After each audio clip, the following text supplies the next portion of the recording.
each side is going to have to give a little, and there's going to have to be a permanent resolution, or as permanent as it can be.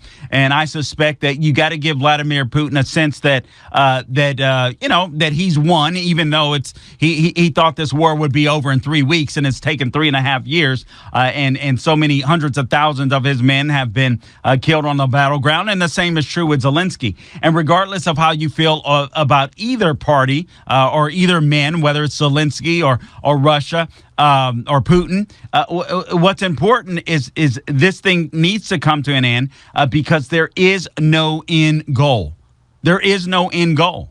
I mean, it's just killing for the sake of killing. I mean, Putin is trying to take ground, apparently, in all of the hundreds of thousands of men that have been killed, many people having to come out of retirement or old age to fight for Russia. The same is true for Zelensky. Hundreds and more killed there. They didn't have a chance. They didn't stand a chance against Russia ultimately. And given the Budapest Agreement, where we literally participated, frankly, in disarming Ukraine, which was stupid, since we were going to have them to be a buffer between Russia and our NATO allies.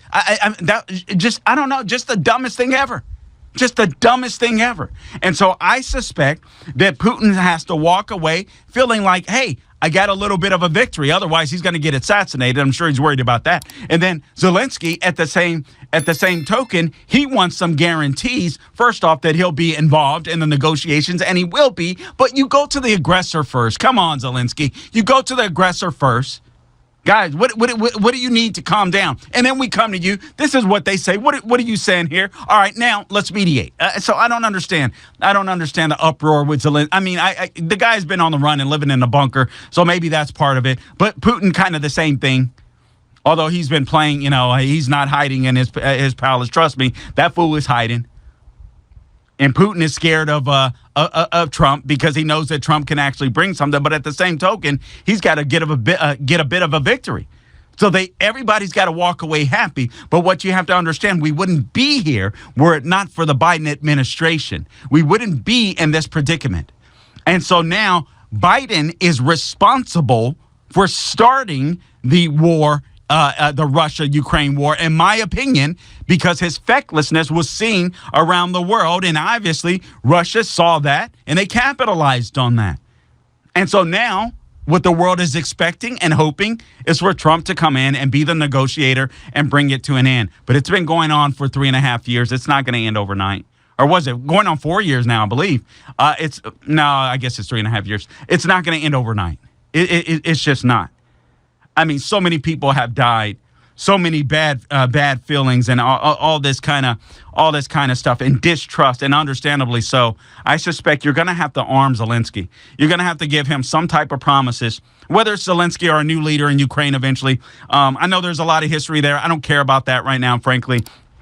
What matters is how you bring this to a resolution, how you bring this war to a close, and how you bring permanence to the end of this war as best as that can exist in this particular era. And you're going to have to give on both sides. And I do believe that you're going to have to, if you're not going to give or allow Zelensky to become part of NATO, which that is a non-starter. Secretary of Defense has already said that. I do believe that's realistic. Obviously, that's what Putin is going to want to. But Putin is not going to be able to get all of the territory, or even keep all of the territory that he's taken, which is, frankly, I think it's only 17% of his goal.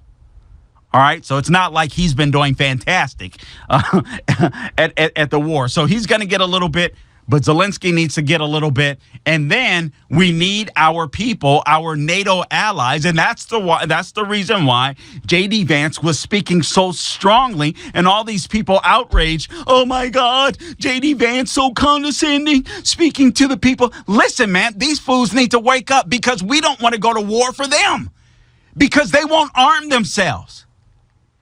These people got Russia encroaching on Ukraine in their backyard, and these fools are worried about censoring their own people instead of this man Putin that they claim to be so fearful of. What the hell is that?